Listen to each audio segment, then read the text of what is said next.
हरे कृष्णा हरे कृष्णा हरे कृष्णा कृष्णा कृष्णा हरे हरे हरे राम राम राम हरे हरे।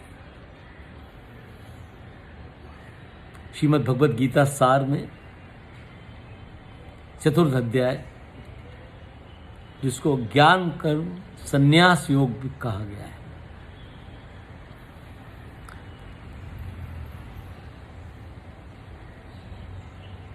श्री भगवान ने कहा, हे भारत, जब जब धर्म की हानि या ग्लानि होती है और अधर्म की बुद्धि और अति होती है, तब तब मैं अपने रूप की रचना करता हूँ, अपनी योग माया से संसार में साकार रूप से अवतरित होता हूँ।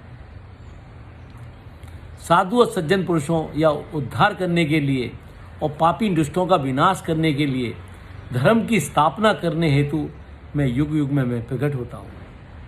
यदा यदा ही धर्मस्य ग्लानिर्भवति भारत। श्री भगवान कहते हैं, मेरे जन्म और दिव्य कर्म और अलौकिक हैं।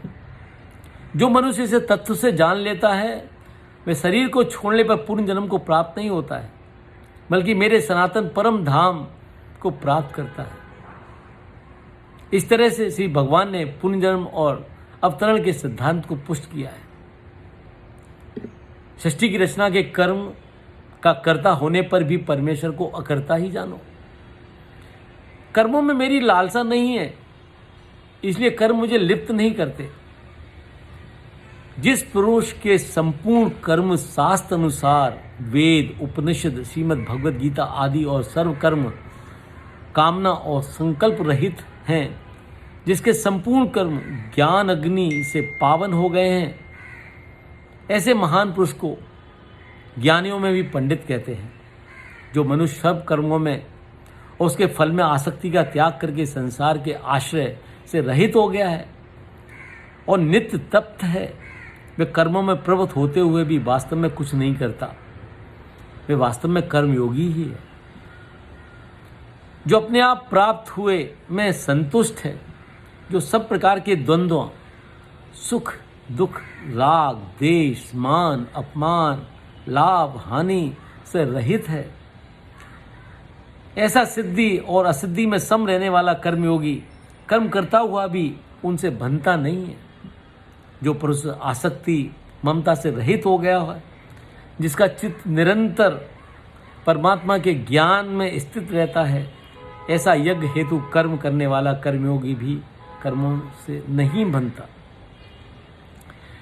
इस अध्याय में भगवान ने विभिन्न प्रकार के 12 यज्ञों का वर्णन किया है और उसमें से ज्ञान यज्ञ को श्रेष्ठ कहा है।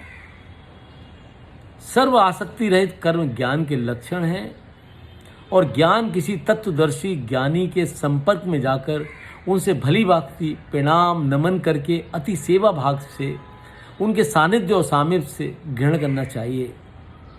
ज्ञान किसको प्राप्त होता है? कहा है, श्रद्धावान, तत्पर और जितेंद्र को ज्ञान प्राप्त होता है।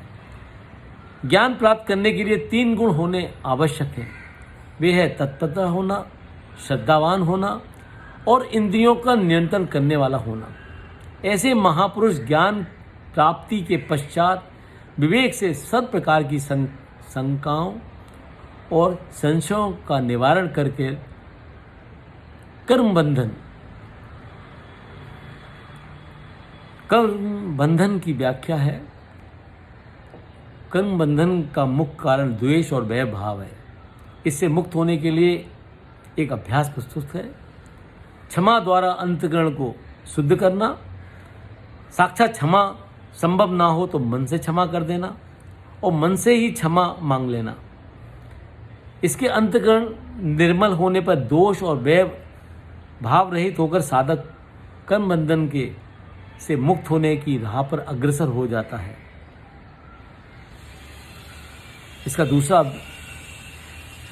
अभ्यास है प्रभु से निस्वार्थ प्रेम।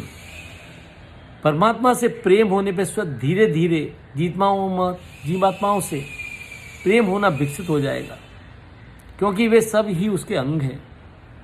कम से कम बैर भाव तो समाप्त ही हो जाएगा।